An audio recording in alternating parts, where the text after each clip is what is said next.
let's get going. So, as you might be able to tell today, I'm going to do a snow scene. Now, we don't live in snow like a lot of people across the U.S., but within about 3 hours, we can get up near Lake Tahoe up in the Sierras, find all kinds of phenomenal snow. And I've done some paintings on location up there when it's not too cold. I'm more of a fair weather. I don't go out there and bundle up too much. But these are a couple shots that I shot near Emerald Bay, and I like them both for different reasons. And so this is the one I'm basically going to base my painting on, but I'm going to use some elements from this over here. One of the things that you have to do when you're painting on location, whether you paint your studio, doesn't really matter. You have to look at potential. So you don't just look at what it is, you look at what it can be. And there's some things that I like here. I like the water up in here that we're getting a little light on it. Whereas we're getting here, we've got a lot of disturbance in the foreground, got to get rid of almost all of that. I like a little bit of this kind of orange, these branches coming in with some of the fall happening in there, adds a little bit of punch to it, which is kind of nice. So we're going to add a little bit of that at the end. My goal is to paint pretty much this as is, use this up here, keep this, but open these trees up just a little bit. So that's the plan. Let's see how I do with it. Okay. Just because I plan something doesn't mean as you're in the middle of something, you might not go, geez, I might do this. So some of this stuff I had to do as an illustrator. I thought I'd bring that up because as an illustrator, you're really making stuff up. Or as my buddy Chuck Pyle likes to say, you have to become an instant expert on what you're doing. And just the requirement of what you're doing quite often has a lot to do with, so we're coming here, then here, then out a little bit. That's about right. And then a little bank of snow down here. And I kind of like, there's a little stuff happening in there, but there's basically kind of the area. Now I like that this stream was just too wide. So up here, I'm going to keep it as is. I'm not going to really do a lot of changing. We're going to kind of keep, and I'm drawing with just burnt sienna today. Now, some of you might ask why I'm drawing with burnt sienna. I'm going to give you the honest answer. I have no idea. It was on your palette. I just felt like it. I felt like I've been drawing with darks and I wanted to change it up a little bit. So that's pretty much it. I mean, it's nothing more. This happens just slightly off center, where this peak happens. So I'm going to keep it slightly off center, but I'm going to move it around a little bit. I like, this is a little too straight for me, design wise. So I'm going to bring it down. We're going to get this overlap. And at this point, I'm going to start introducing. I think I'm going to use this. And at this point, I'm going to use this. All right. So we're going to get this, the tree, just about half. I'm making it a little bit higher than half up. And it's about in here, probably even over a little further, probably more like here. So then we're going to get a bank that swoops down, cuts into the water. And I'm looking at the design of this. All right, we're going to bring it back. And then at this point, I'm going to introduce this new bank coming in. Just because I also like this. This goes down this way. This goes down and comes back. And so we're going to do, it's one of the reasons that I actually like that is we can actually go down and bring it back. So we're going to go down, bring this up here, over, back in here. Got another little tidbit happening. Some nice stuff going on in here. Then we're going to bring some things in here. So the tree, I probably want to move this a little bit over and move the tree over to about here, which is fine. And then we got a lot of foliage up in here, kind of trees. And then we have a couple of trees up here. We have a little piece of sky. Actually, it's not sky. There's another mountain back here, believe it or not. But I kind of like that little subtle little angle there. Then we'll bring in, there's a tree, comes down to about there. And there's some breaks, some nice, and then we get the group of trees. This one, the big one, which is down, comes down not quite to where this tree is, comes down to maybe here. and it's got a little bit of a curve to it, which I kind of like. And there's some other trees back in here, and then a bank that comes up. And that's about all I'm going to put in here for right now. As I paint, I will probably shift things around because I'm going from line to mass. And as I go from line to mass, I often switch things. Even if it's a figure, very often I will change things up a little bit. So I'm going to start with darks, right? So one of the darks is the water. So let me run over my palette a little bit. I have some solvent-free gel a little bit. I have a little bit of unbleached titanium because I bought it. I have a lot of titanium white. Let's see, Naples yellow, yellow ochre, a little bit of cat orange hue, alizarin crimson, ultramarine blue. I also laid out a little bit of radiant blue. Just because I had it, I was using it for another painting, and I kind of said, I haven't used that for a while, so I'll keep it on my palette. Sap green, asphaltum, burnt sienna. Okay, so let's get some darks in here. So asphaltum and a little bit of green. Could use a blue, but I'm using a green this time. And first thing, let's get that tree in about right there. What's the lighter blue again? Excuse me? The lighter blue? The lighter blue is a blue I use occasionally, not a lot, called Radiant Blue by Gamblin. Okay, I'm just trying to get all that. Yeah, it's a radiant blue, which is radiant. It's actually radiant turquoise. Now that I think about it, it's not radiant blue. I was using it on a sky that I'm doing in another piece that I'm working on. And so I had it out, the tube of it out, and I thought I'm going to lay some out in this palette too. So that I'm having to work too hard to get that to go down quickly. So I'm going to add some medium, and in this case, the medium is just plain old turp right now. Just a little bit, turp, Gamsol, whatever I use Gamsol. And let's put that tray in right about there. Just kind of the mass of the feeling. I'm one of these guys that truthfully, I paint a little bit more for feeling than I do for accuracy. Accuracy, if I really want it, I'll bring it in. If I really feel I need it. A lot of times in landscapes, accuracy is something you can get too accurate and your painting will become very brittle. And so I kind of avoid that. It's something I used to do way too much. And thankfully, I outgrew that. Back here, now we get that one dark tree. We get another tree right about, right here. Those are the two main trees that I see. And then the foliage has a little bit of greenery to it. So I'm going to take some more green and maybe a little bit of ochre, a little bit more ochre. And we're just going to kind of push some of this around up in here where I think it might fit comfortably. There's a little tree. See, I don't like those two trees lined up. So what I would do if I'm going to add this little tree is kind of nice, but I'm going to move it over to there. Okay.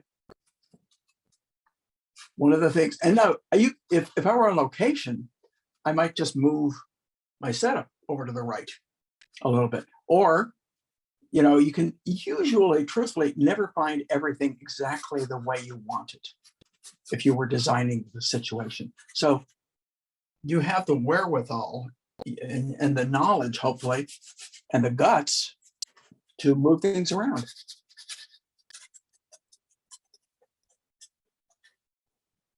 Sometimes this transparent, this thin underpainting really is kind of neat because I have a tone. It's kind of a very warm flesh tone. So it's similar to my hand, but it's a lot warmer. It's basically red, yellow, and blue and white.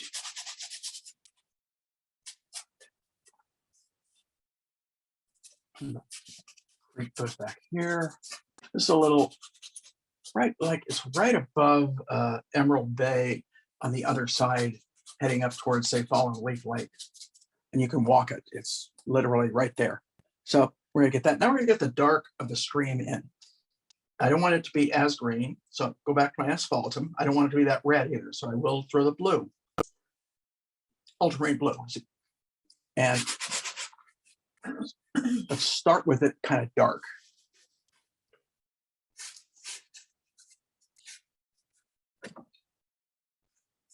So Lynn is actually stuck in a snowstorm and she's gonna watch the video. Are you kidding me? No. That's unfortunate. Where are you at? That sounds like a Chicago phrase. That. Yeah, Where are you at? No offense to Chicago. Yeah, no offense, Chicago.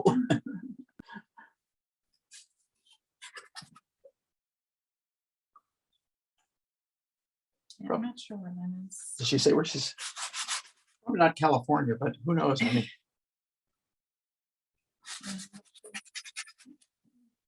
we live in a really good area here in Santa Rosa, Sonoma County, simply because we can get to the beautiful, beautiful mountains within 3 hours, 2.5, 3 hours from here. We can get up in this areas, which are spectacular, really are. And you know, I know there's great mountains, the Rockies, and, but it's just nice to have that. So we're gonna look over here now. I'm gonna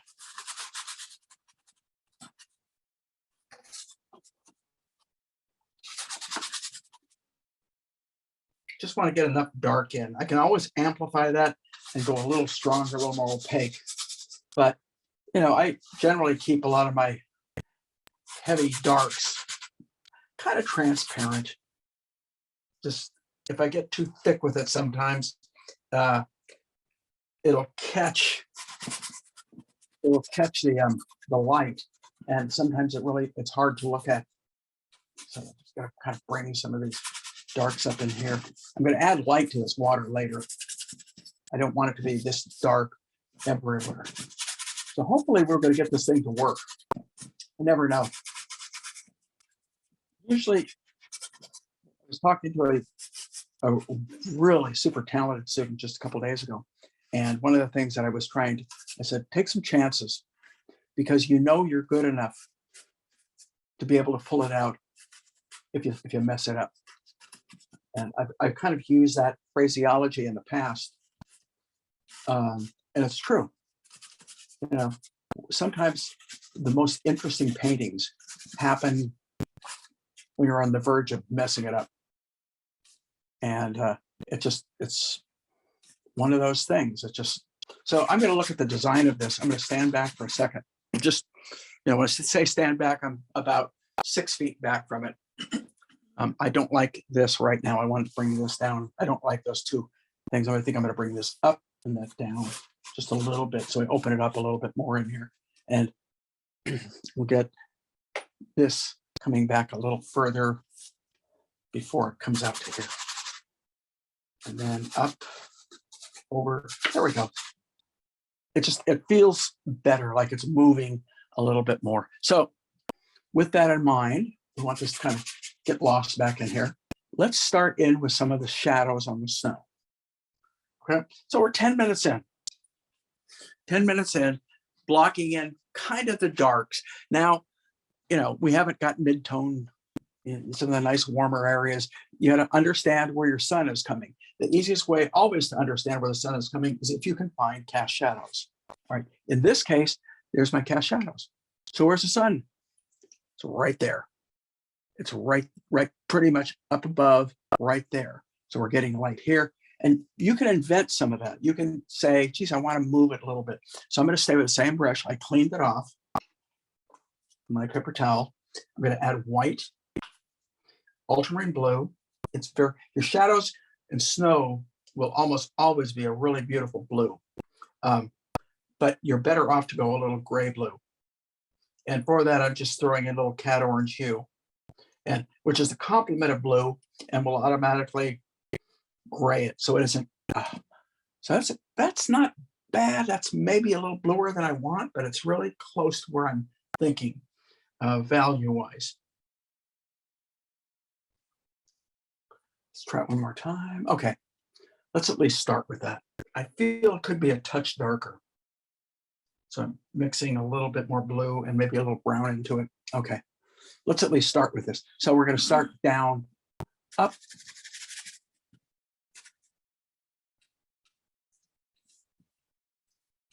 Overpaint, meaning don't just paint up to edges. Overlap if you can. It'll always feel better.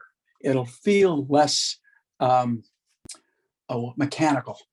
I knew I was hunting for that word, but that's the word I wanted.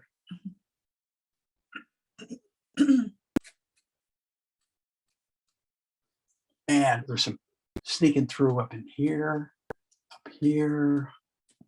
And this area up in here where we see it kind of sneaking through becomes a shadow right about here. Those will be a little lighter eventually. So it add a little I added just a touch of alizarin to that. Just I felt like I could go a little bit grayer and warmer as I come up a little bit more towards the violets as I move up this direction. So when I'm done with this, all the whites are going to be this flesh tone.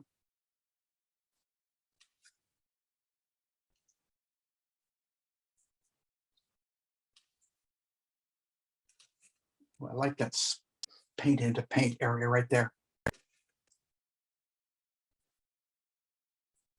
This is where it's really good, even if you don't use one of these, if you just use a nice big old rosemary or some sort of a nice big bristle that where you're forced not to be too neat. Why do you want to not be too neat? Because you don't want to be too precise at this stage. If you're too precise at this stage, what happens is you want to be more precise as you move along.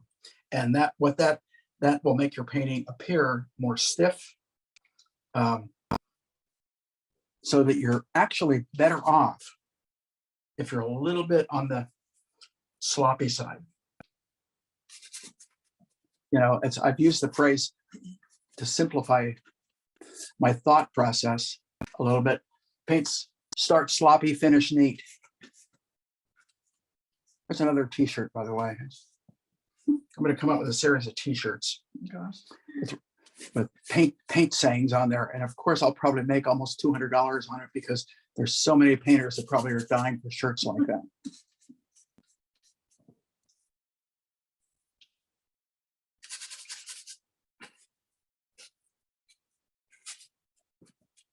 I got to remember where I'm looking. I'm looking at this. I'm only looking at this when I get up in here, when I get into the water and some of the, so I am using both. I think I'm probably a little too far out here. I think I'm going to grab a secondary brush, mix up that dark again, and cut in here. Ooh, I like that stroke.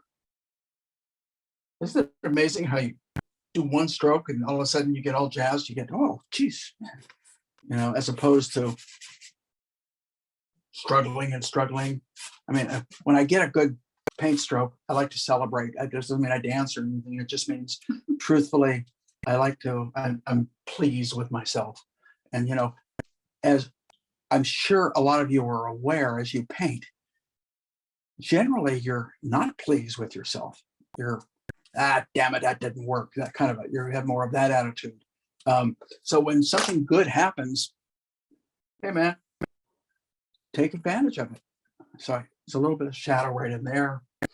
And this is where you have to learn how to compartmentalize your viewing, where you're just looking at a small, you're not looking at not looking at that whole thing like you might have right in the beginning. There's some snowy rocks in the water, which kind of helps. So I'm going to step back for a second. Values feel pretty good. Might be a little darker than I want here. And it gets a little warmer and lighter right in there. For example, I'm going to take the unbleached titanium, mix it right into that color, maybe a little ochre, and find one of the things that individuals very often, myself included, do when you paint snow is you stay with that one true shadow color, and which is great. It can look pretty good, but it'll never look as good as if you can find the warms and in those cool areas. And then sometimes you look for some of the cools in the warm areas, and that's warms and cools, cools and warms. It's one of the things that will make your paintings a little bit, it'll take it out of the contrived paint by number category. And I don't think any of you want to be in that contrived paint by number category. I certainly don't. But I'm seeing subtlety. I probably shouldn't be putting them in right now, but I'm seeing right along the edge, right in here, a little bit. And then we see darker areas. I don't want to spend too much time doing that because I do want to do that later on, but I couldn't resist. Sorry about that. Let's see, what do I want? I want this coming up. And we get a little bit of a pull here, a little bit of a pull down in here, dark. Okay. Like overpaint. Remember what I said, overpaint? That's what I'm gonna do right now. I'm gonna overpaint a little bit more ultramarine in that color. Oh, I don't like, ultramarine's a little too green, so I threw some violet into that. Oh, I like that better. I see the ultramarine, I'm not crazy about it. Okay. So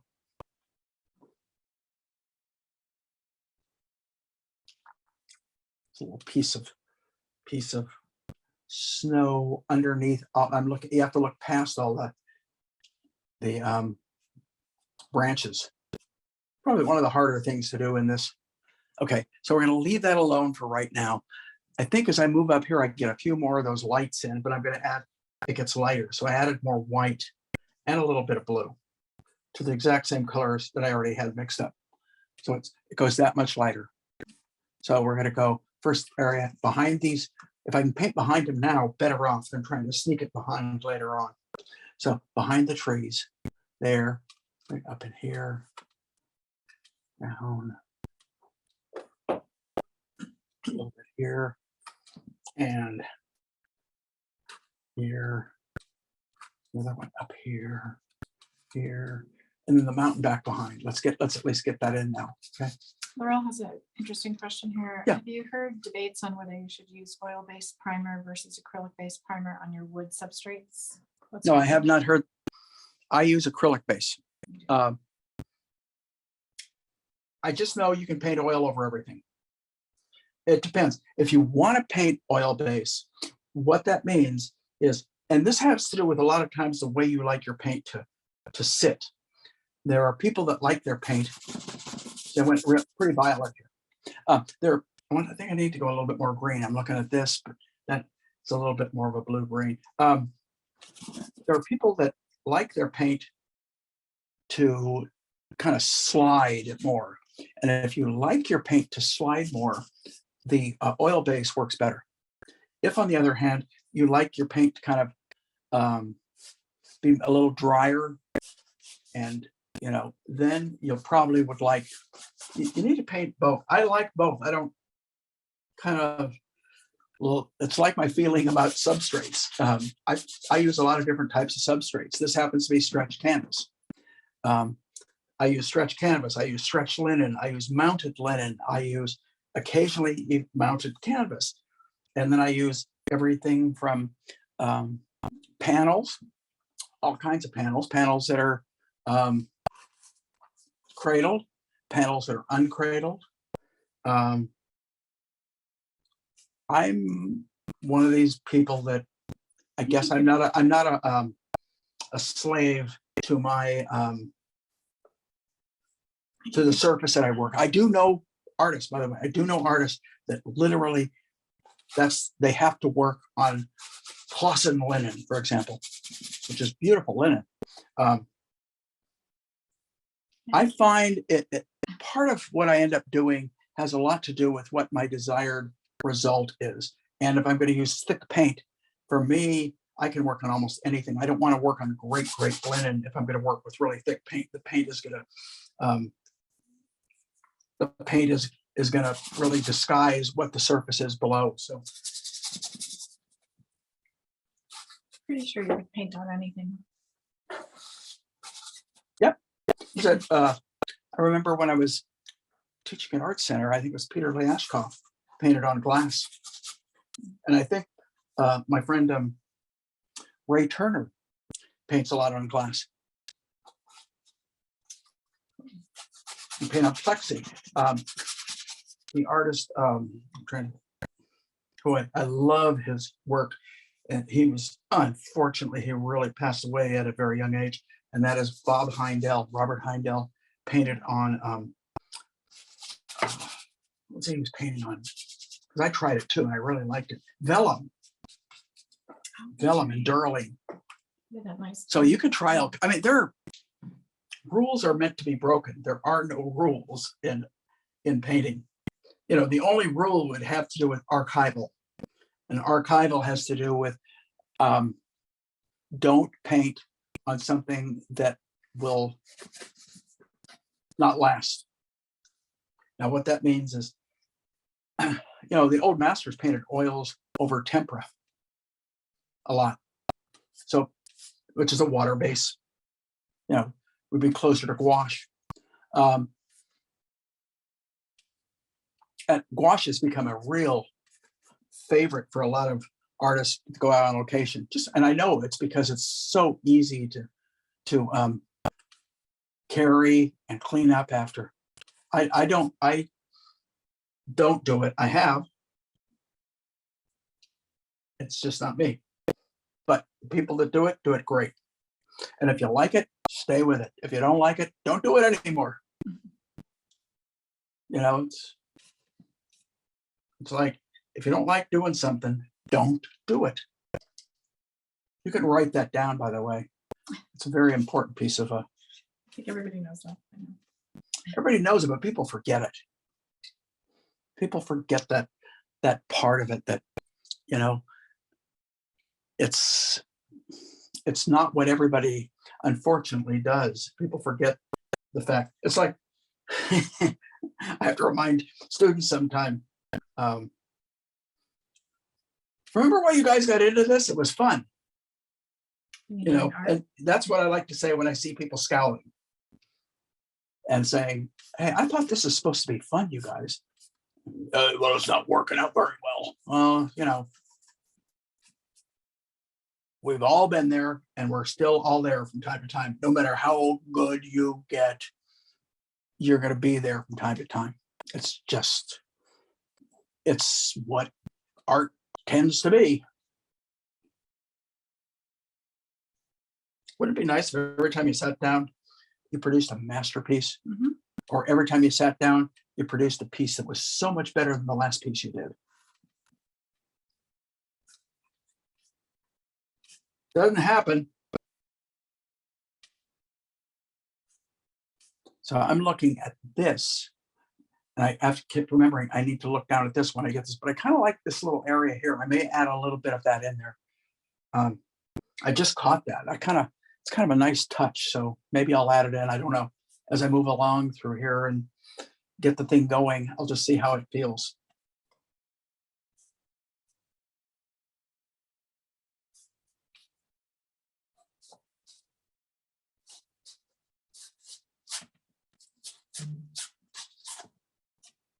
So we're going to go up here now. So trying to show you what I'm looking at as I paint. And it goes a little darker right in there. It's a little duller, kind of. So we add a little variation. We want a little variation in here. Now I want to come back in there. This is pretty clean, kind of like that crack, but let's take that area right there and we'll pull it back. That'll help a little bit. Get a little bit of grayness, and then I'm just using the brown that I have in the brush kind of in that area of the snow, a little bit darker. Now, as that snow moves, it changes its color and value to a degree. It's a little darker because it's not getting as clear of a skylight. You know, you're getting the blue snow because of the sun, the sky. You know, you're not getting it for any other particular reason. It's the sky. Another question from Laurel. Do you have a brush carrier that you like for when you're on location? Yeah. Me. I'm kidding. This right here is my brush carrier. I don't have it. I am being facetious. I don't have a brush carrier that I use. I literally just put my brushes into my backpack. Sometimes I used to have a one of these things you bought that it's kind of like a piece of cloth that you Roll and that works great. I mean, once again, every artist comes up with a different, I know some artists that are so meticulous. You notice I say some artists, the reason I say some artists is that's not me, that are so meticulous. They have the best of everything. I look at that sometimes. I mean, even workshops that I've taught, I see artists that have incredible, just incredible supplies and facilities, and then I look at me and I'm wondering why I don't. I don't know. I'm worried. I'm so into just doing the painting that I probably don't delve as much into that. When I paint on location, I usually have a backpack. In my backpack, I have my Hugo easel, which is generally what I've been using for the last few years. I have my brushes, my paints, and my turp can. And then I usually carry a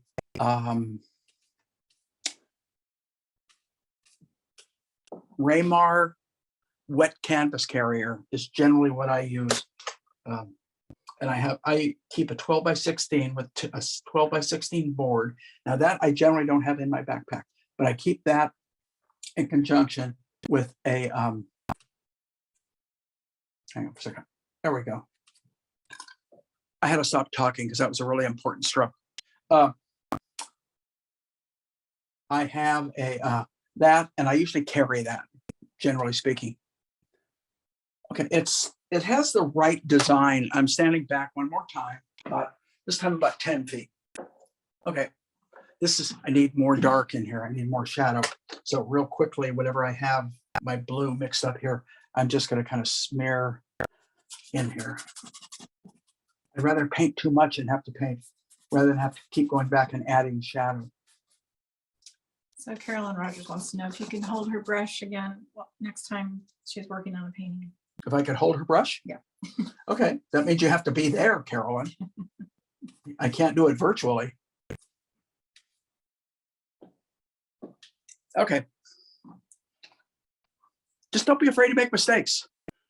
And don't criticize. I know you, Carolyn. I'm talking to you. Don't criticize yourself as you're working. Just say, I'm doing it right, I'm doing it right, I'm doing it right. Say it over and over. It's kind of like a hypnotic thing. Mantra. Yeah, it's a mantra, exactly. Getting a little movement within the shadows, a little bit of movement of color and value within the shadows.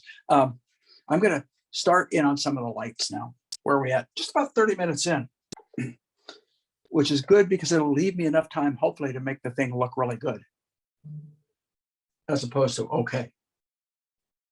I shoot for really good. I don't shoot for okay. Doesn't always happen, like I said, but it's a nice thing to shoot for. The other thing that I don't know if you know that I'm doing is I'm constantly mixing up new colors, and they're not exactly the same. They fall in the same value range, but it's that variety of color variation that really adds the believability of movement within those shadows. Otherwise, your shadows just become a flat, opaque area. Okay, so those are subtleties within the shadows, but I'm going to take that brush because that's the brush I have the lightest color in right now. And I'm going to start in on some of the lights before I switch brushes and get into some of my more refined work. So I'm going to stay with this brush for a little bit. And what are we going to mix the lights with? Well, I've cleaned out this pretty good, but I haven't cleaned out, watch. See, there's still residue in that brush, which means I probably need to swipe it one more time to get a little bit more of that out of there. I don't care if it has a little bit in there, but if I have too much, it's going to interfere with the new color I mix. So I'm going to take titanium white. I'm going to take Naples yellow, maybe a little bit of, I don't want to go all the way to my whitest white. So I might want to throw a little bit of my unbleached titanium into that color. And I'm going to add medium. This time the medium is a combination of safflower oil and a little bit of liquid, what is that? Liquid fine gel. Or not fine gel, fine find something or other. What made you mix them together? What? Just because I when I was going through my supplies up there, I said, hey, I've got that. Yeah. Haven't used that for a while, so let's give it a shot. Mhm. So I want to stand back. It's a little too yellow for right now. I want it warm, and I think it's because I used a lot of the Naples, and I probably should have just stayed with the unbleached titanium a little bit. But to go a little grayer, so I'm going to gray it down with just a touch of blue or brown. Just I don't want to be too white too fast. And I felt like I think I might be right in there. So that's, believe it or not, that has more brown and blue mixed into it, that little color that I'm using right there. And then we have light coming back on this side of the tree. Little sliver of light right here. It's these little tiny things that you add in that makes it work. And there's going to be more. This may look like I'm being picky, but I'm not. Step back. That's about the right color. The reason I'm saying that, I know I can get lighter and brighter. And I'm going to grab a number, what is that? A number 6. And I'm going to take that same color, a little bit more, a little bit darker, but same color. We're going to take it from here, bring it across the edge, down on the front. I'm looking right here. Very important that you guys know that. There's a lot of times an artist will do things, and sometimes I've done this because I've watched many of an artist's work, and I'll look back and I'm trying to figure out what the heck they're looking at that particular moment. And I think that's important for you guys to see what myself or any particular other artist is looking at, because there's a lot to see in a subject like this. So we're going to move up here. We're going to get a little bit more light happening right in there. We're going to bring it over to that tree over here. That's why I told you we're going to get a little pickier, a little bit coming out. And so we're starting to get the feeling of that dappled light coming in on the, so I can stay with that little brush for a long time, but boy, I'm not going to accomplish much. So let's take a nice big brush.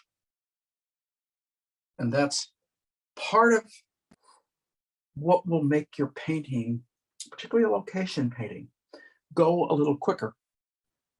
Because on location, you obviously, I've brought this up, you don't have that luxury of time that you might have in your studio.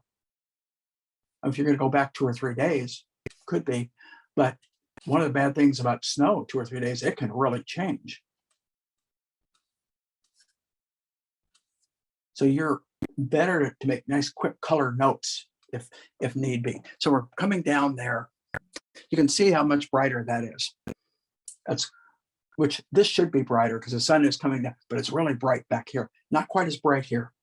And this is a matter of you being able to discern or distinguish value, how much brighter or lighter something is than another area. And if you're not sure, don't go too light too fast. Don't go too dark too fast.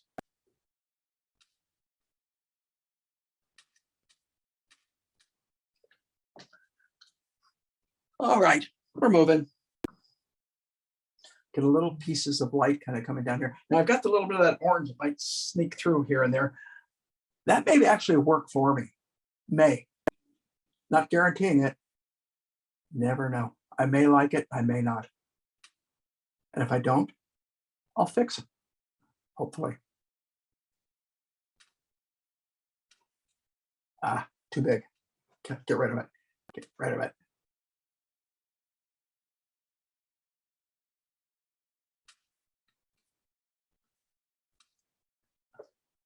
Let's stand back. I like that I got going there. Even that orange doesn't bug me right now. It might later, but it doesn't right now. And we can call that a happy accident.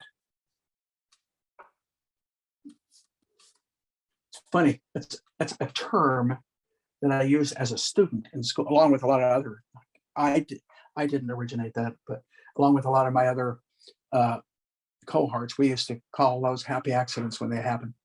A smear that just ends up looking really cool and you want to hang on to it.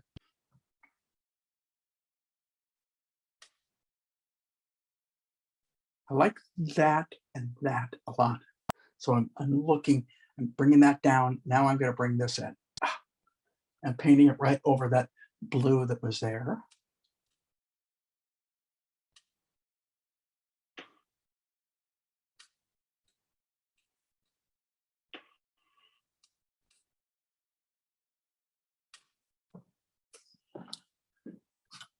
Yeah, it's starting to work. Now, truthfully, when I'm done with these, a lot of people have asked, sometimes I'll go back and work, I think the last week I went back and put about 10 minutes into it later, after I did a bunch of other stuff, before I cleaned my brushes, basically. And it's not until a day or two later that I really can tell how much I liked it. And that's true with almost every painting I do. That's not just these paintings. That's true with almost every painting I do. I'm just not a good judge at that moment. I think I just need that separation time to get away from it long enough to see, is it working like I thought it was? Or is it good? Or is it okay? Or is it awful? Or is it fixable? Generally, the last one of those is the one that is true. And most of the times I feel pretty good about it. Most of the times. I just finished a painting this last week for a show that I've got coming up in Charleston, and I was done with it, and I looked back at it, and I put about another hour into it after I thought I was done, and made all the difference in the world.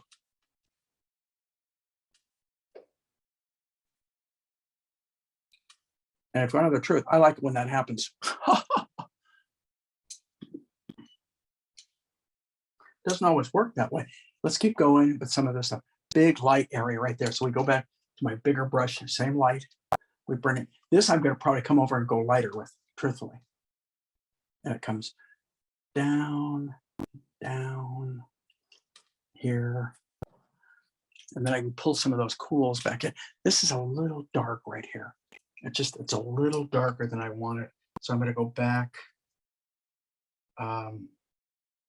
with kind of that blue, lighten it up a little bit here, be a little bit more graceful. Now you're big and you're sloppy, and then you come back and clean things up and maybe make them work just a little bit better. And sometimes that's all it takes. It's just that little bit of snap. That's better. Now it feels like it's a hollow. It didn't feel like that before. Let's keep going. I want to get brighter up in here, so I'm going to add more white and a little bit of the unbleached titanium. So you see how much lighter I am right there, hopefully. So we're going to start here. We're going to work our way up here.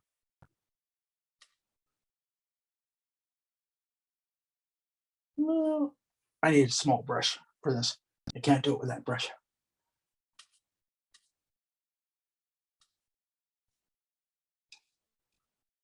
Get a little, I don't want to spend too much time. I see I can put more darks into it too, which I will do in a little bit, but I want to get the little break of light that's happening in here and then down here before I finalize those trees.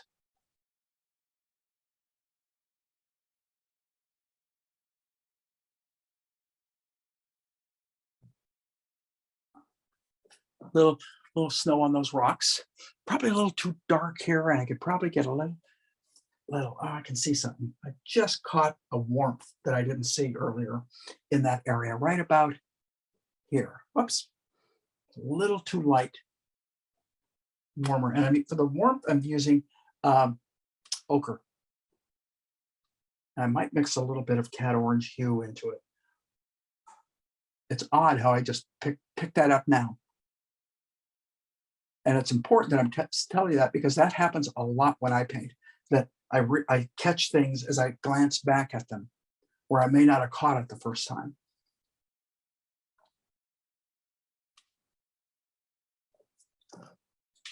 Okay, that's helping with the areas of snow that is in shadow. So it doesn't, again, like a flat, opaque shadow color.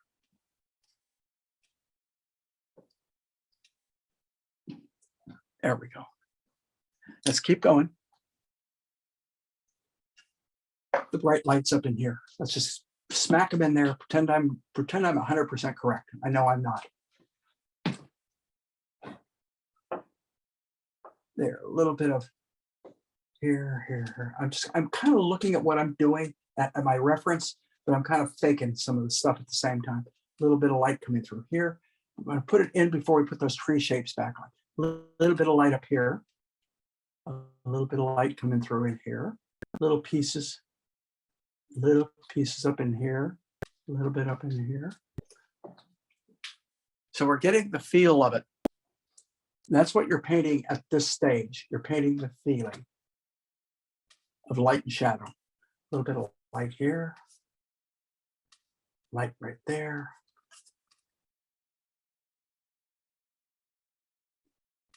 Definitely right here. I'll clean those up and make hopefully more sense out of them as we progress.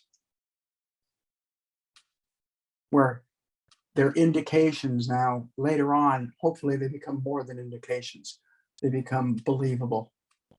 And then we get a little piece of light way up here, right about top of that hill, right there. A little bit sneaks down in here. And some of it you're just going to invent, truthfully. Some of it, it's not all there.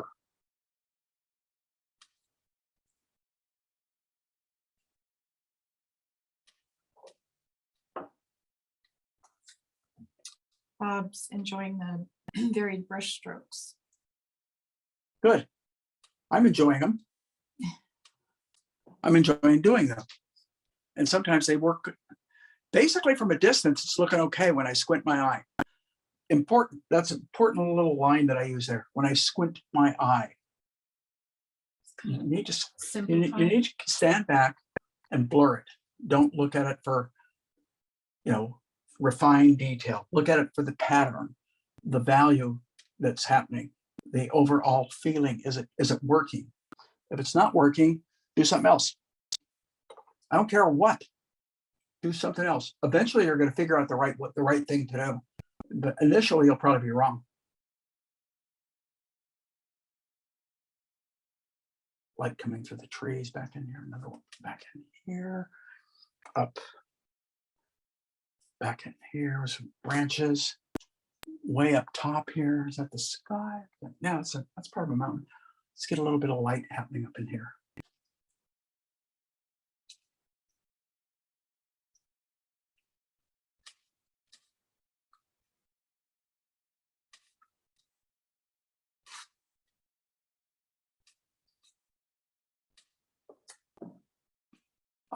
I've never done this to you guys, but I've always been intrigued about wanting to do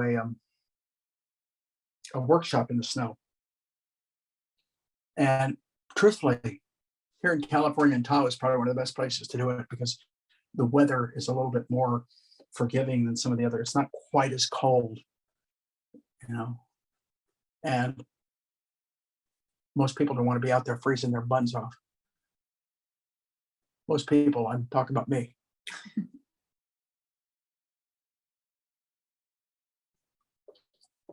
Okay, let's get the other, then we'll start to have the overall patterning up at about a little past the 45-minute sign, which is where we're at now, which I'd like to be half done with this and have everything laid in. I'm almost there.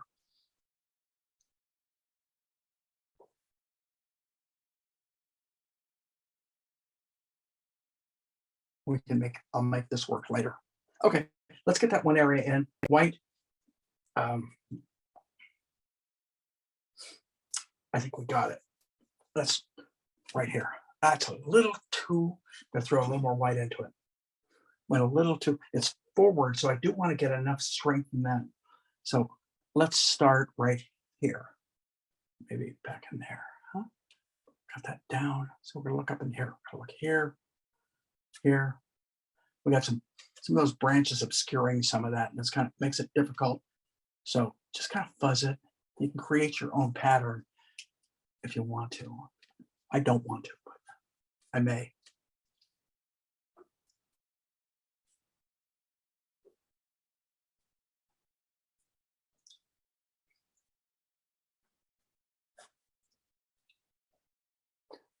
Shadows glide kind of across the banks of snow, and you almost have to look at it that way, as if you're painting that glide.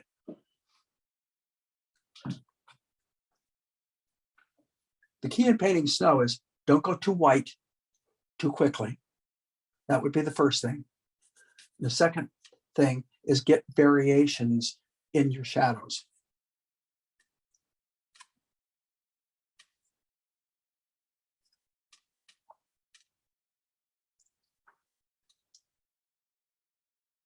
So I'm painting right here. So a lot of branches in there. So I'm kind of having to kind of invent a few things.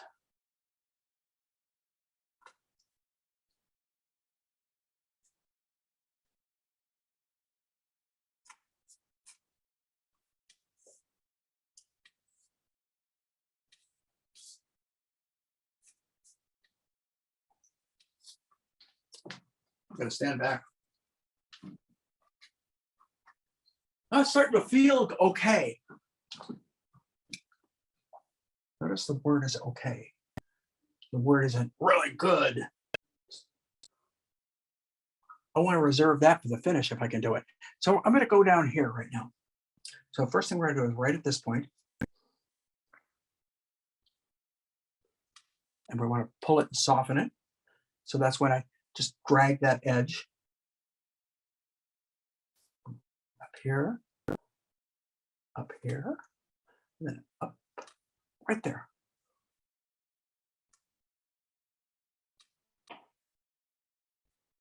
So a lot of variations in the shadows, which I haven't gotten yet on this particular bank. As a bank comes forward, you will see more variations. That's just the way it is.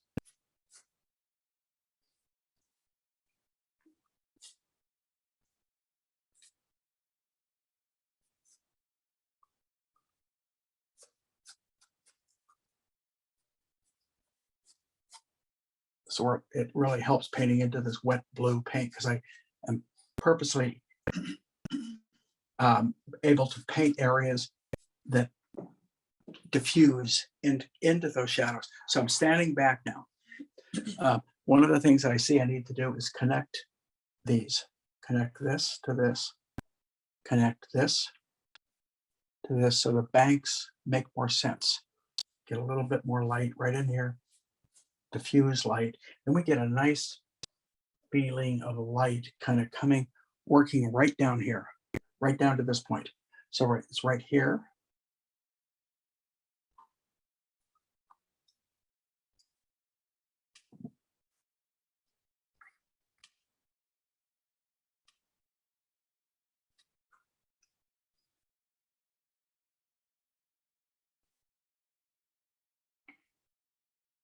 And then a little bit grayer because it's still in the shadow at this point, right in here.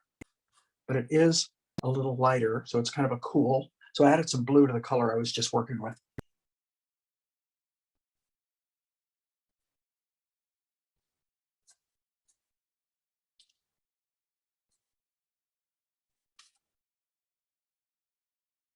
A little bit up here, a little bit back here. We're gonna have stuff come in over this, just so you know.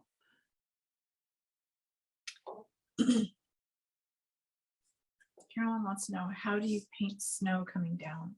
Coming down? Mm-hmm. I mean, there's 2 or 3 ways. One, I've done a combination of things. Number one, if there's if you're painting panoramic, where you're painting distance, everything in the background is diffused by the snow. And so a lot of times I'll paint and I'll spatter and then paint some more and spatter and paint some more. As I get up closer, I'll do layers. I may spatter, I may do, but eventually what I want to do is get to the point where I'm going to change something right now. Excuse me for a second. During my thought process there. Eventually you want to get to the point where you're painting a few chunks. And that is actually one of those things that you have to really be delicate about, because you can get real, excuse me, heavy-handed, very, very heavy-handed easily. Heavy-handed meaning just painting it way too harsh. And it's a matter of just barely letting that brush go down, put it in, take it out, put it in. So a lot of that going on. So it's not just all applying paint. Sometimes it's removing it because you put too much in. But the final layer is generally stronger, opaque strokes right on top. I've even put them in with a knife.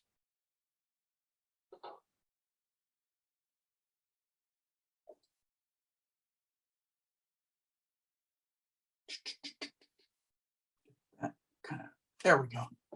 So we're looking, this is working pretty good. This isn't quite the way I wanted. I think this thing needs to come out further, and I'm going to do that right now. So I'm going to take blue very quickly, mix it in with my light color, and we're going to bring this point out to about there.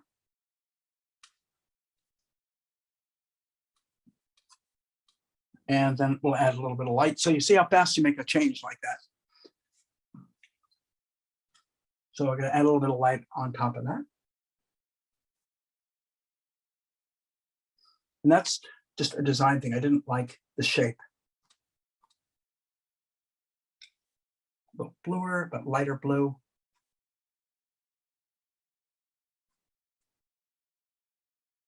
There, hit that. And then here, I got a little bit more. Okay. We got enough of the underpainting. That's got a lot too much orange right in here. I think I need more of my white. And I'm a little bit behind where I'd like to be at this point, which I usually am. If you guys, any of you guys that are tune in weekly, any of you guys that come see me do this often, generally almost always end up in that spot where I'm a little behind where I'd like to be. I got a feeling no matter what you do, you're always a little behind where you'd like to be. And we're always a little behind where we'd like to be in terms of improvements, just improving our own abilities. Okay, so let's start. I don't want to get the tree. I want to work a little bit on the stream.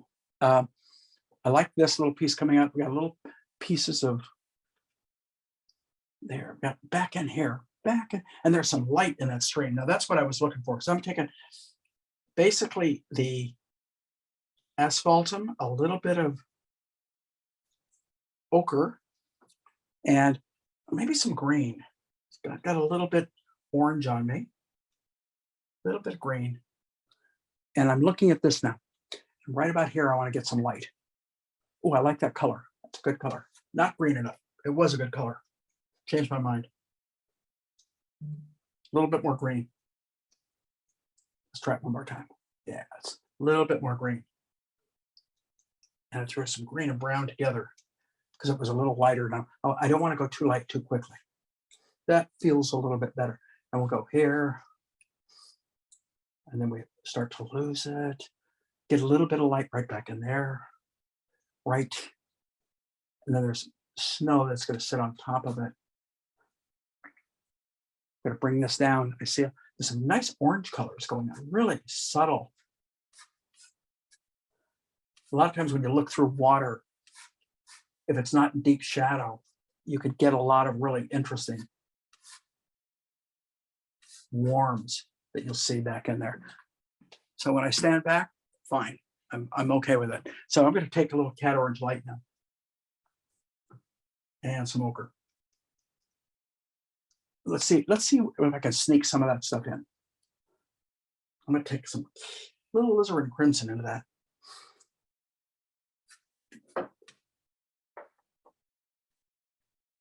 I'm looking at this as opposed to this right now, just so you know.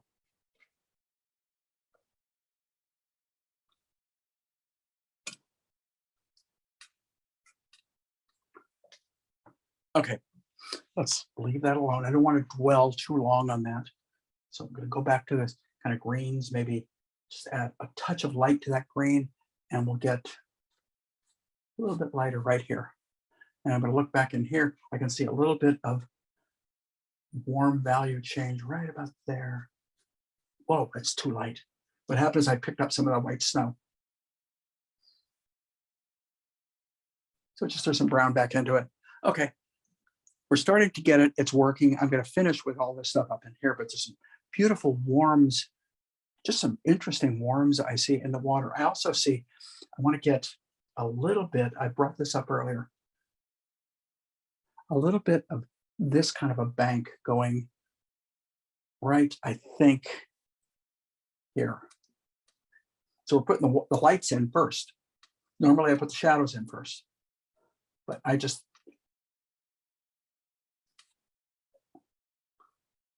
and with this, you're going to get a little bit of reflection.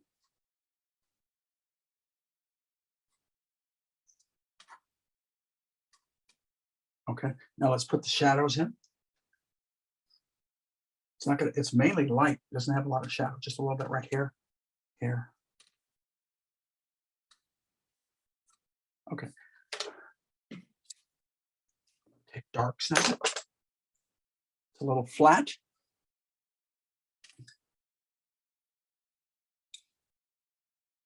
And I already have those darks mixed up, so it's not like a reach for me to get over there and get a little bit of that in there.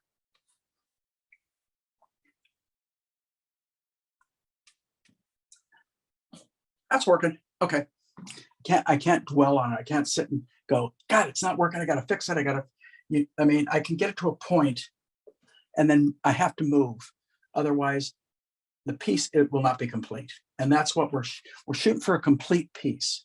So the piece, even though it may need work, at the point of painting either on location or in the studio after a given amount of time, in this case, 90 minutes, that it appears to be a complete statement.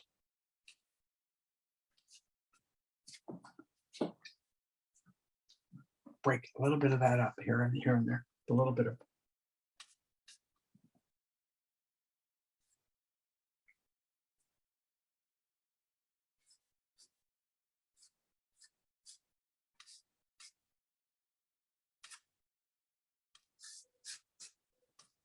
Shadows being cast across by trees. Okay, let's work our way up here now, okay?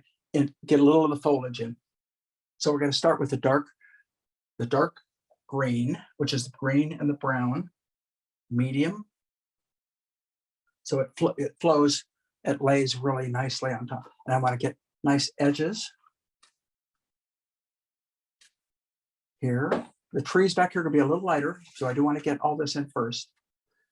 More brown and more blue up in here. And we're going to go over some of these areas. So put some branches in front of them so it's not, we don't want the snow looking like it's in front of the Tree branches.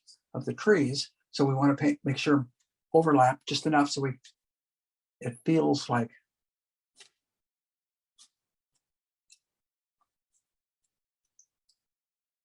I like some of these branches. I might, if I have the time, I hope I do, I would like to get a little bit of overlapping in the foreground right there. So we're going to be clean with that and then diffuse the base because that's how I see it.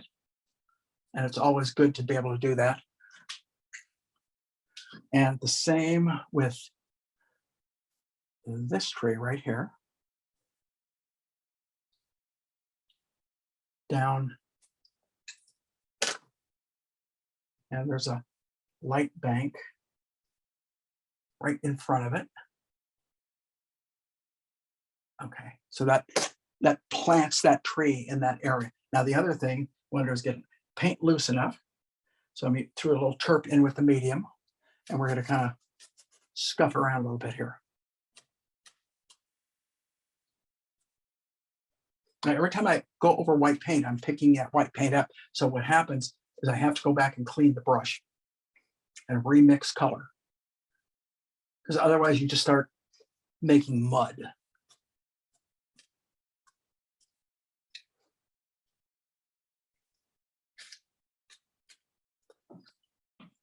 That's starting to work.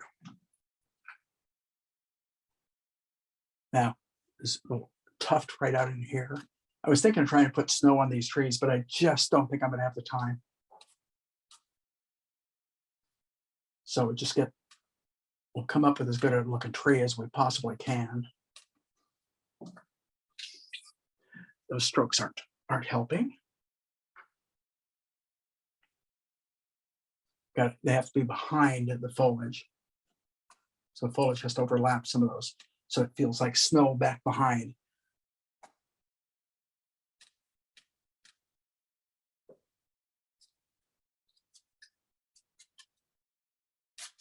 We're going to get to some nicer greens in a second.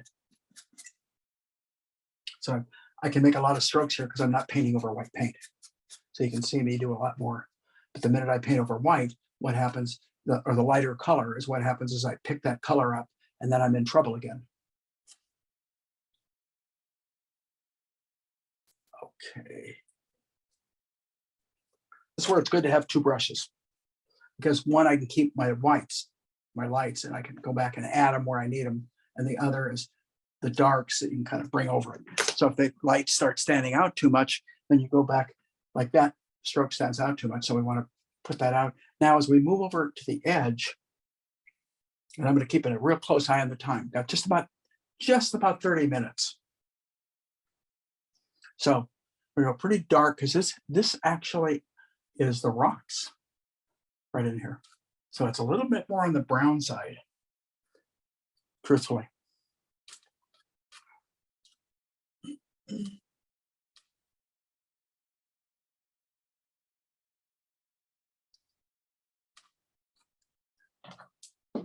That's working. Now I want to get the light part of the tree. No, you know what? Well, I've got this dark. Let's not do that yet, because otherwise I'm going to have to remix 2 or 3 times. So, well, I've got the darks, the real dark. So I'm going blue, a little bit more ultramarine in it. We're going to start in on some of this stuff up in here. So another question from Laurel. The snow has a lot of reflective light quality, which influences the dark values overall, right? Yeah, snow definitely. Where you really see the reflected light is in the shadows of snow. It will affect other things because you get snow bouncing off of it. But in this case, I see a little bit of it here and there, but not a lot. The main reflection is in the shadows of the snow, which is really going to add the more believability to the painting than just dealing with the bright highlights, which is what everyone generally gets really into, those beautiful bright lights, right? And they forget about, because they think, well, I've got the shadow down. But if you're on location, even in photographs, if you look carefully, you can see a lot within those shadows. Like I see a little reflected light here on the tree. So hopefully I'll have a chance to get back to that.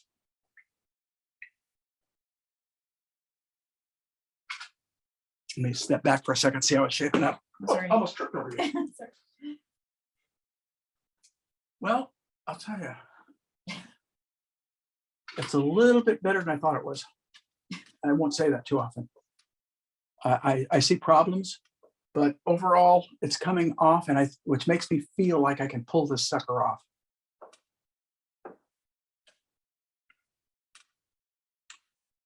Right now, I'm just going to mainly be fighting wet paint. Ah, the perils of oil painting. That's the wet paint side. That tree's starting to work, son of a gun. I didn't notice, so I just stepped back far enough. But I don't have the trunk in, which I need to come in. I need to actually come in with some nice linear snaps in this thing. Let's break that up a little bit. There we go. Same here, a little bit in this tree.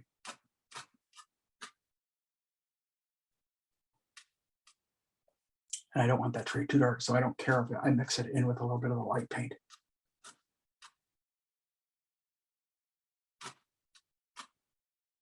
And there's a little tree off to the side of it, which I'm just going to smudge it right now. If I had time, I'd probably go back and fix it. But I'm working on deadline.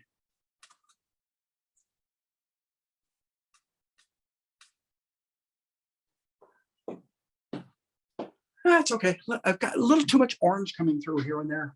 That's my up in here. I definitely do. But let's get some of that foliage in. You notice sometimes I use the whole darn brush. Other times I'm just flicking the tip. Flick the tip.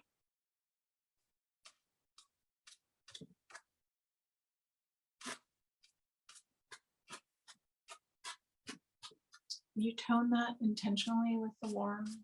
Yeah, I did, but I didn't know I was going to paint this on it. Oh. I have a lot of these toned up. I have two others toned up really in the red range, one in the violet range, one in the red.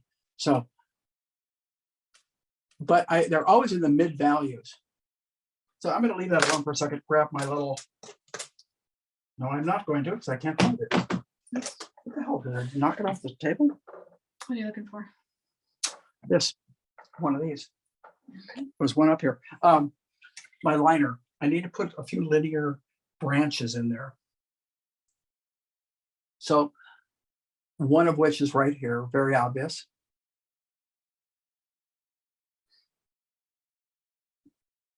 A lot of little strokes, some twigs.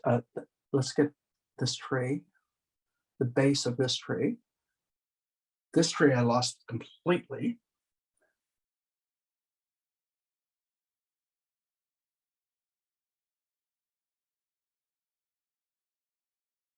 It's a little greener than I want. I want to go a little bit more on the warm side, but then we get a few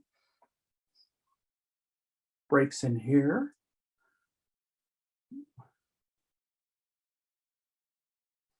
And a lot of this is the kind of stuff that you can kind of go back and forth a lot in at a later time. I'm not going to get as far as I would probably like to in doing a lot of this stuff, but generally I want you to see that you can, like there's some beautiful boughs hanging off this tree right about here, coming down. And then and I don't want to get all these branches in. I do want to get some, but not all of them. I want these twigs for sure.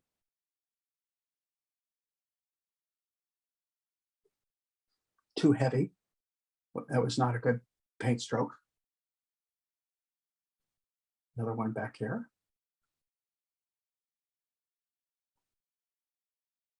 And this is that stuff that's necessary. Just, you don't need a lot of it, but you need enough to make it believable. Let's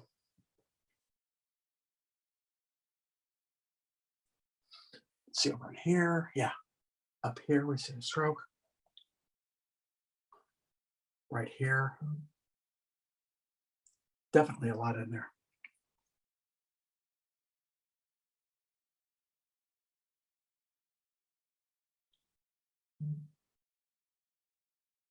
Definitely here. There's another tree right about here. And let's get some of the light tree, the light part of the tree in. Up in here particularly. That's where we see it the most. So I'm taking Naples yellow, excuse me, not Naples, yellow ochre, a little bit of the sap green. That looks pretty good right there. Let's see what that looks like. Now I need a little bit more jump. So I threw a little Naples yellow into that. Let's try it. Only I probably wouldn't jump this fast value-wise if I knew I was going to paint for a longer period of time on it. But instead of going through several layers, I literally have got to do this in maybe two or three layers, simply due to time. And that's something to keep in mind. The more layers you go through, the more believable you will most likely make your painting. Because you make it rich, as I like to say. You richen it up. So I threw a little bit more. So we're gonna get. I need to loosen it up with medium.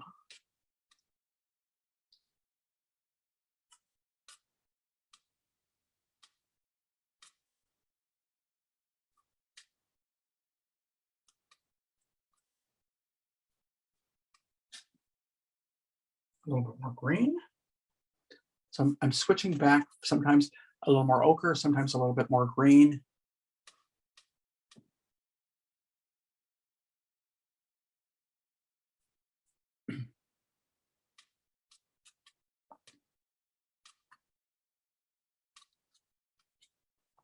I see some worms. So I picked up some worms back here.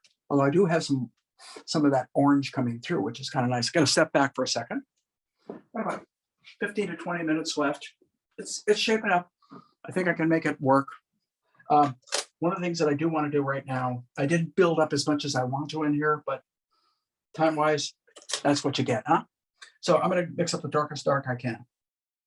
Brown or asphaltum and blue, ultramarine. So given more time, how would you vary your layers, Laurel? Just do more layers. I'd build it. I'd go lighter to lighter to lighter, then through a few more darks, a few more lights, and I would just do it one by one. So right now I'm going to kind of come in with some of these branches because I do want a little overlap. I think that would be kind of nice. So we're going to come in first with this, and then with this, and we'll put some lights on them too. This is kind of mapping it in there. Because I like a lot of overlapping if I can get it in paintings. It just adds an air of believability. So we're going to bring one of the branches right here.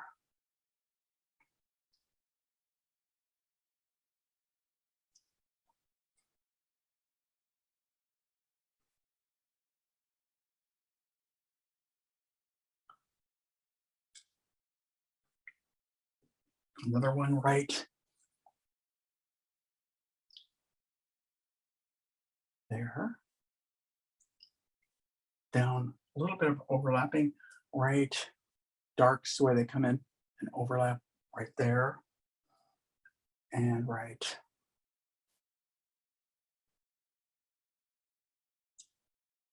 there. There we go. Now I'm going to put some lights on it. Mainly because I'd like to put more darks. I just don't know if I have the time. Got that one in, one coming across here. Maybe a couple kind of breaking the ground right in there. I don't want to get all this stuff in. That's too much. To me, it's just too much what I call gobbledygook. It's a technical term. Meaning junk in the way. Okay.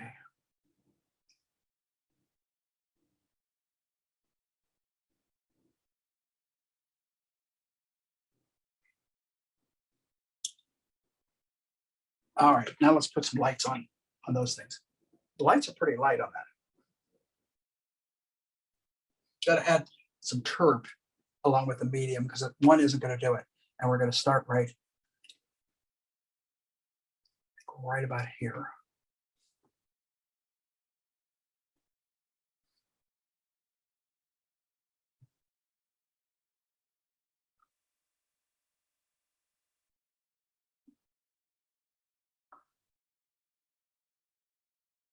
And we get a little bit of light, cooler light, not as strong, right here on the.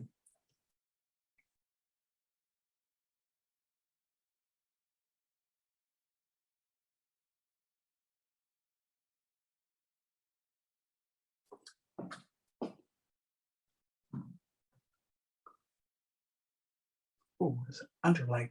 I just caught a worm as I was glancing at it under the branch.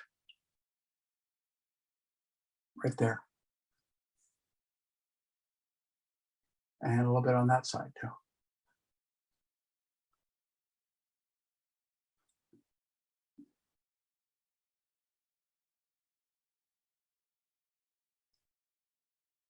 And the top tends to be whiter and cooler because it's more direct light. So we get a little bit of light right kind of here on this, a little bit up here, a little bit here,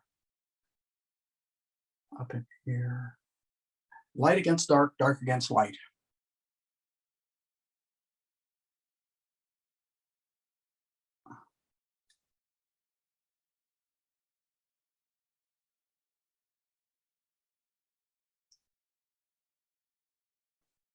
So you start to get the feeling of it. Not getting as many as I'd like, but I don't want to spend forever in this one area. Okay. I do want to move up here and bring some of this overlapping in, and then I want to punch some lights. So we're going to get a little bit of that overlapping of this branch. We're going to bring, again, dark, dark. It's foreground. And we're going to bring it right. I want to get overlap here. So I'm going to bring a branch right here. And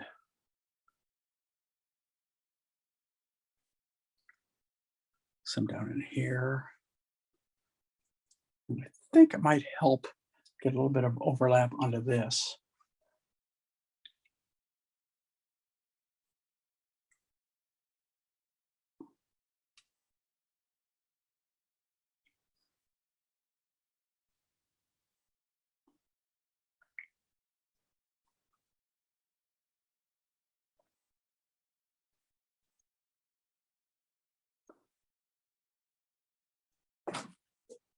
That's kind of nice. Kind of like that. Okay, let's take a knife. Let's put 2 layers of the warm in there. First layer, ochre, cad orange hue, a little bit of, want to darken it with a little bit of burnt sienna.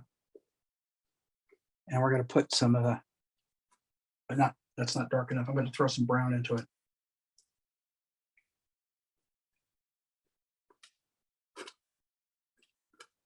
Yeah, that's good.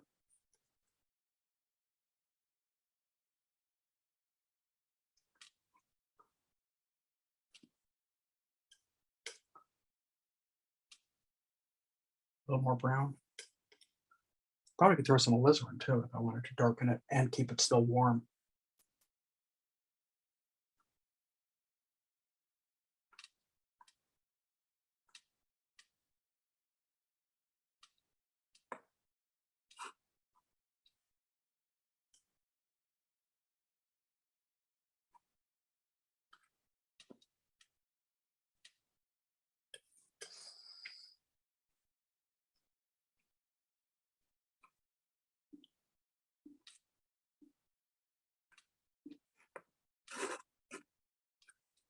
Let me step back. Oh, I like that color. Little bit up here. We're still going to go brighter to add some light to it.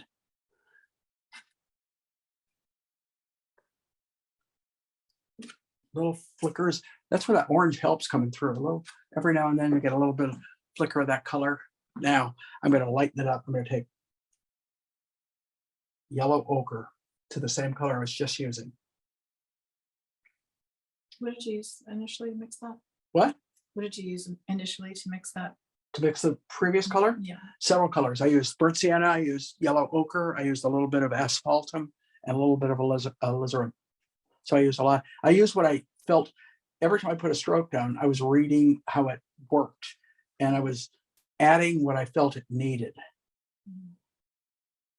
So if you ever mess up on the branches, how do you correct them? Just wipe them out, smear it, put them back in. And messing up is a relative term. It's something that everyone is going to feel differently about as in your specific painting. And branches don't have to be exact anyway. So. No. And think about it. In nature, they're only that way now. Maybe a year ago, they were different. So that added a little bit of color, which I felt it was necessary. Now, if I can take the next few minutes, add a few brights, and then probably punch a few lights here and there, clean some of this up, add a little bit of information. I see some reflections kind of like back in here in the snow, I mean in the water. And they're really kind of a nothing color. Back about in here. And we want to bring a branch back over it.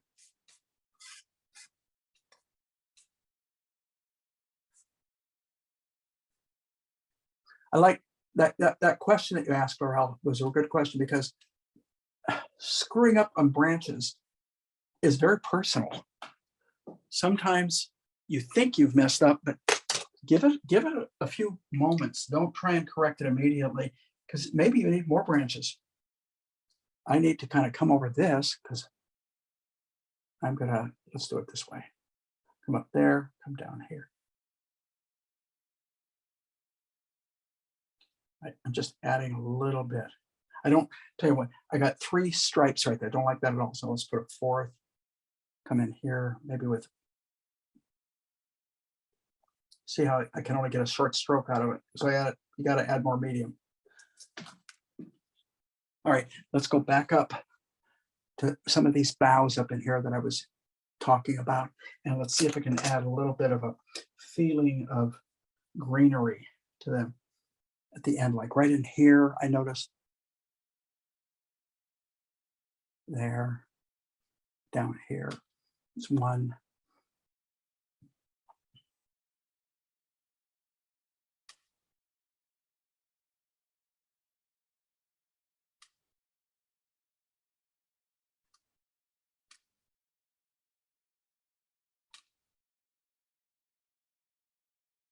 Tree is on that side. Oh, now, if I really want to take my time and study, I can start to see if we can get some of this stuff in here. Back, it's another layer back behind that tree. Oh. And little whites sneaking through. And then I want to clean some of that area up. I had talked about that.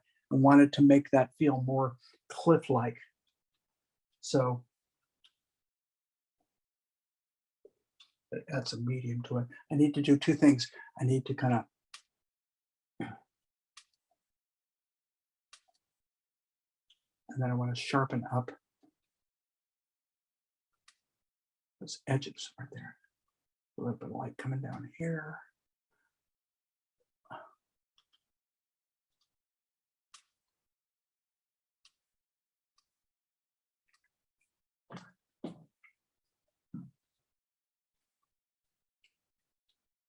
Just 5 minutes. That's going to put me over by about a minute or 2. But I apologize.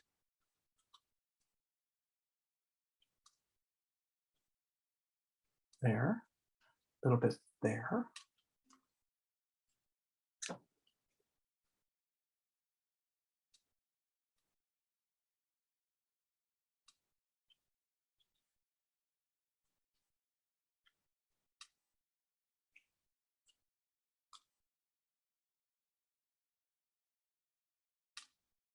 So this is where I'm not going to be able to do it all, but I'll just show you, because I had mentioned it.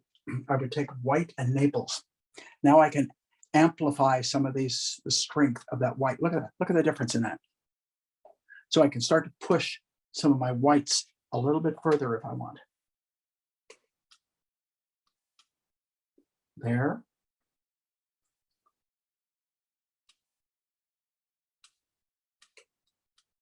And it hits directly. I mentioned this earlier. Hits really strongly and directly right here. So I can actually take the top, the surface that's facing the snow more directly, or the sun more directly, and I can hit that and keep my first layer of snow as kind of more of a gradient.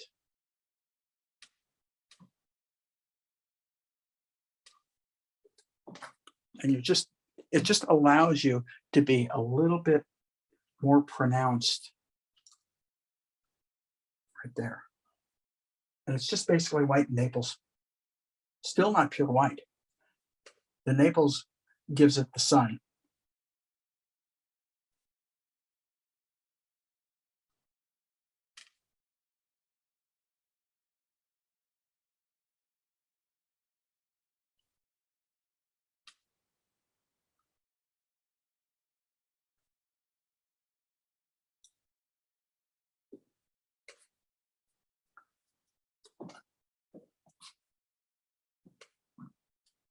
So we got a lot of these little areas that I could play with. There's areas as I look back into it, just about out of time. Back in here it has a little bit more information and some almost some slightly orange working its way over that tree. And then I mentioned something earlier, and I'm going to show you. I mentioned that that tree has a little bit of reflected light on it. And for that, I'm mixing almost a neutral, a little bit maybe more on the cool side than the warm side. And we're going to try and come in right here. Little lighter. There.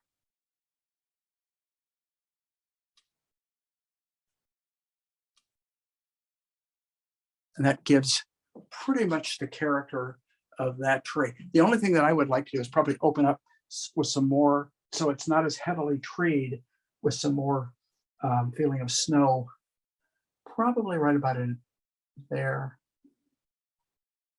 and here. Got it back here, maybe up. And sometimes I've done this where I just start inventing stuff, inventing lights that I think help the piece. Coming up here, coming back behind that tree, up in these areas. Just pronounce it one more time. Get that cliff to stand out just a little bit more. And it goes up, it continues. This is, I've used this phrase a lot. It's continuity, but your light goes down, hits, goes behind the tree, comes back out on the other side and hits the cliff there. So overall, we've got a snow painting. So the final layers of light, should the mixtures be different from background, midground, and foreground? That's the real question. I'm thinking sometimes, not necessarily always. Generally, I would say yes to that answer. My first inclination would be yes, but I can see where at times it doesn't work quite that way. So a lot of times I'll keep the shadows, I'll change. I will lighten in the background, and the lights I will keep similar. So I think it's really has to do more whether you're talking about the light or the shadow of an area. I want to mix a little bit more variation into the shadow of that snow, some other warms that I'm just kind of scribbling in. I want that to be a little firmer, and this I think can come up a little higher, even though it's right there. I do like mixing into the shadows a lot, whether I'm painting figures or whether I'm painting landscapes or still life for that matter. I like working into the shadows because I think it gives it depth, and it doesn't. The only time that wouldn't happen is if you're doing a piece that is very super dark, mysterious, lost and found, and then you lose everything a lot into the shadows. But generally speaking, illuminate the shadows. Don't be afraid to illuminate them. By that I mean look into those shadows for color and value variations. Don't be satisfied with just a one stop shadow color. Yeah, one stop shopping. But I think I should let Scott go, let Anna go. I think I need a break. Hopefully you guys, I appreciate you guys hanging in there that do actually stay for the whole thing. It's kind of nice because otherwise I'd just be talking to myself. And I've been known to do that. So thank you all. Next week, we're just going to put up an oldie, just so you guys know. The week after, we'll have something new. Next week is the day, I think, or two before Christmas. So if I don't see you, you guys all have a good Christmas. Paint a lot. I've got quite a bit of painting to do simply before Christmas. So, but that's my life. So I'm not complaining. Okay. Take care. Thanks, Scott. See you guys soon. Thanks, everyone.